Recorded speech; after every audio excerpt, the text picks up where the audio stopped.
Hello everyone, my self પ્રતીક્ષા ચૌહાણ. આજે આપણે article વિશે માહિતી મેળવીશું. આજનો આપણો ટોપિક છે આર્ટિકલ્સ. આર્ટિકલ્સ એટલે ઉપપદ. અંગ્રેજી ભાષામાં 3 આર્ટિકલ્સ છે. પહેલો છે એન એટલે કે એન, ડી. આ 3 આર્ટિકલ્સ છે. આર્ટિકલ્સના 2 પ્રકાર છે. આપણે પહેલો આર્ટિકલ જોઈશું. ઇનડેફિનિટ એટલે કે અનિશ્ચિત, અચોક્કસ. તેમાં આવે છે એ અને એન આર્ટિકલ. એ અને એનનો અર્થ થાય છે એક કે કોઈ એક. હવે આપણે બીજો આર્ટિકલ્સનો બીજો પ્રકાર જોઈશું. ડેફિનેટ એટલે કે નિશ્ચિત, ચોક્કસ. ધ આર્ટિકલ ચોક્કસ વસ્તુ દર્શાવે છે. એન આર્ટિકલ શીખતા પહેલાં આપણને સ્વર અને વ્યંજનનો ખ્યાલ હોવો ખૂબ જ જરૂરી છે. તે માટે આપણે સ્વર અને વ્યંજન તરફ નજર કરીશું. અંગ્રેજીમાં 26 આલ્ફાબેટ્સ છે, જેમાં 5 વોવેલ્સ એટલે કે ગુજરાતીમાં આપણે એને સ્વર કહીએ છીએ. આ 5 સ્વર આપેલા છે અહીંયા. એ, ઈ, આઈ, ઓ, યુ. આ 5 અંગ્રેજી સ્વર છે. બાકીના 21 આલ્ફાબેટ્સ છે જે કોન્સોનન્ટ્સ છે, જેને આપણે ગુજરાતીમાં વ્યંજન કહીએ છીએ. આ એ, ઈ, આઈ, ઓ, યુ સિવાયના બધા જ આલ્ફાબેટ્સ વ્યંજન છે. હવે આપણે એ અને એન આર્ટિકલ શીખીશું. એ અને એન. એન આર્ટિકલ શીખીએ તે પહેલાં તેના નિયમોને ધ્યાનમાં લેવા ખૂબ જ અગત્યના છે. તો આપણે અહીંયા એનો નિયમ જોઈશું.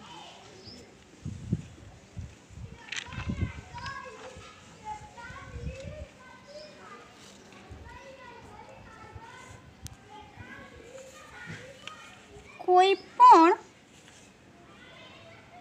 વસ્તુ કે પ્રાણી વગેરે જાતિવાચક નામો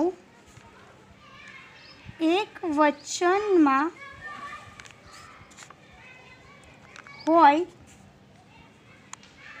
ત્યારે એ અને એન આર્ટિકલનો ઉપયોગ થાય છે.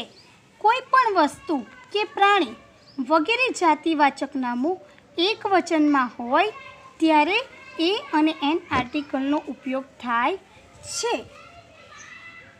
જો તે બહુવચનમાં હોય ત્યારે આર્ટિકલ મુકાતો નથી. હવે આપણે એનો ઉપયોગ ક્યાં અને કેવી રીતે થાય છે તે જોઈશું.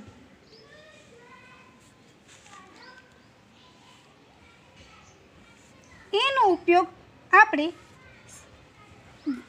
ઉચ્ચારણના આધાર ઉપર કરીશું. સ્પેલિંગના ઉચ્ચારણના આધારે કરીશું. જ્યારે સ્પેલિંગનું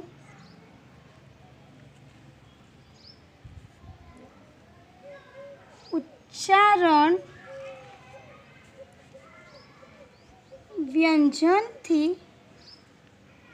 થતું હોય ત્યારે તેની આગળ એ આર્ટિકલ મુકાય. જ્યારે સ્પેલિંગનું ઉચ્ચારણ વ્યંજનથી થતું હોય ત્યારે તેની આગળ એ આર્ટિકલ મુકાય છે. હવે આપણે કેટલાક એક્ઝામ્પલ જોઈશું.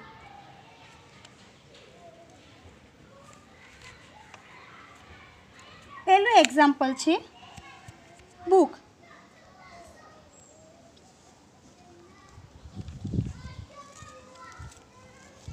Book BOOK book. બુકનો પ્રથમ આલ્ફાબેટ બી છે. આપણે ગુજરાતી ઉચ્ચારણના આધાર ઉપર આર્ટિકલ મૂકીશું. તો ગુજરાતી ઉચ્ચારણ એનું અહીંયા બ થાય છે અને બ એ વ્યંજન છે, માટે આપણે આર્ટિકલ લગાવીશું એ. બીજું આપણે એક્ઝામ્પલ લઈશું યુનિફોર્મ.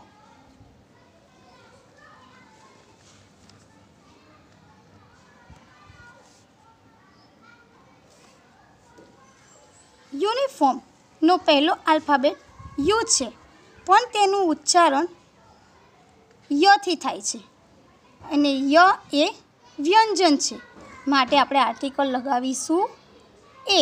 ભલે અહીંયા આપેલો સ્વર છે, પરંતુ તેનું ઉચ્ચારણ અથી નહીં થતું, પરંતુ યુથી થાય છે, માટે અ યુનિફોર્મ. નેક્સ્ટ આપણે લઈશું યુરોપિયન.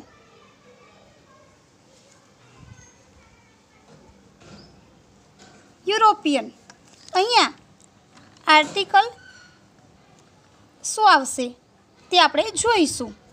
અહીંયા પ્રથમ આલ્ફાબેટ ઈ આપેલો છે, જે સ્વર છે, પરંતુ તેનું ઉચ્ચારણ ઈથી નથી થતું, યુથી થાય છે અને યુ એ વ્યંજન છે, માટે આપણે આર્ટિકલ લગાવીશું એ. યુરોપિયન બોલાય છે.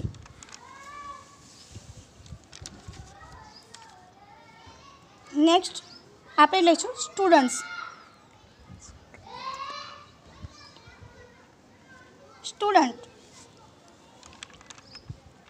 સ્ટુડન્ટ્સનો પહેલો આલ્ફાબેટ એસ છે, જેનું ઉચ્ચારણ સથી થાય છે અને શ એ પણ વ્યંજન છે, માટે આર્ટિકલ આવશે એ. 5 નંબર લઈશું આપણે કેટ.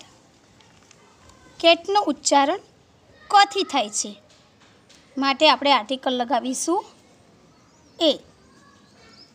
હવે આપણે એન આર્ટિકલનો ઉપયોગ કેવી રીતે થાય છે તે જોઈશું. જ્યારે સ્પેલિંગનું ઉચ્ચારણ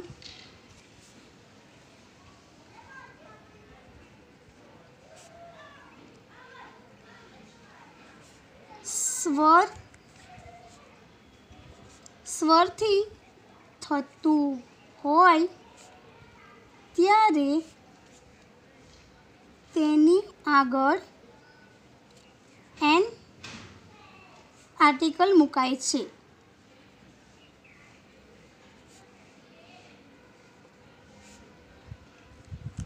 હવે આપણે એન આર્ટિકલના કેટલાક એક્ઝામ્પલ જોઈશું. ફર્સ્ટ છે ઓનેસ્ટ.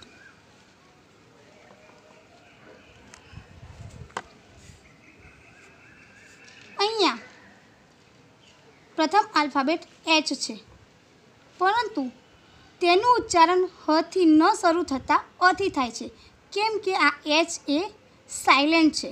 એને હોનેસ્ટ નહીં પરંતુ ઓનેસ્ટ કહેવાશે અને ઓનેસ્ટમાં અથી ઉચ્ચારણ થાય છે, માટે આપણે નિયમ પ્રમાણે એન આર્ટિકલ લગાવીશું એન ઓનેસ્ટ.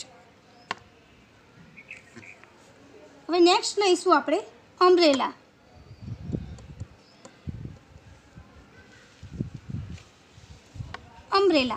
અમ્બ્રેલામાં પહેલો આલ્ફાબેટ યુ આપેલો છે, તો તેનું ઉચ્ચારણ યુ નહીં પરંતુ અથી થાય છે અમ્બ્રેલા, અને અમ્બ્રેલાનો અ એ સ્વર છે, માટે આપણે આર્ટિકલ લગાવીશું એન, એટલે કે એન અમ્બ્રેલા. હવે આપણે લઈશું એમ એ. હવે અહીંયા એક વાત ધ્યાન રાખવા જેવી છે, તમારે ખાસ યાદ રાખવાની છે કે કોઈ પણ ટૂંકાક્ષરી સ્પેલિંગ આપેલા હોય ત્યારે પહેલું આલ્ફાબેટ વ્યંજન હોય તો પણ આર્ટિકલ એન જ મુકાશે, કેમ કે ટૂંકાક્ષરીમાં અહીંયા એમ વંચાય છે, મ નહીં પરંતુ એમ વંચાય છે અને એમમાં પહેલો અક્ષર અ આવે છે અને અ એ સ્વર છે, માટે આર્ટિકલ આપણે લગાવીશું એન. એમ એ આ એક ડિગ્રી માટેનું છે, જેમ કે એમ કોમ, એસટી સ્ટેન્ડ, આ બધા તેના એક્ઝામ્પલ્સ છે. હવે આપણે લઈશું ઇન્કપોટ.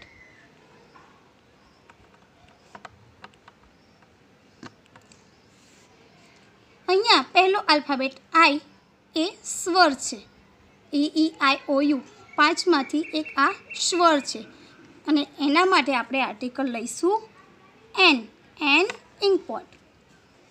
હવે આપણે લઈશું એગ.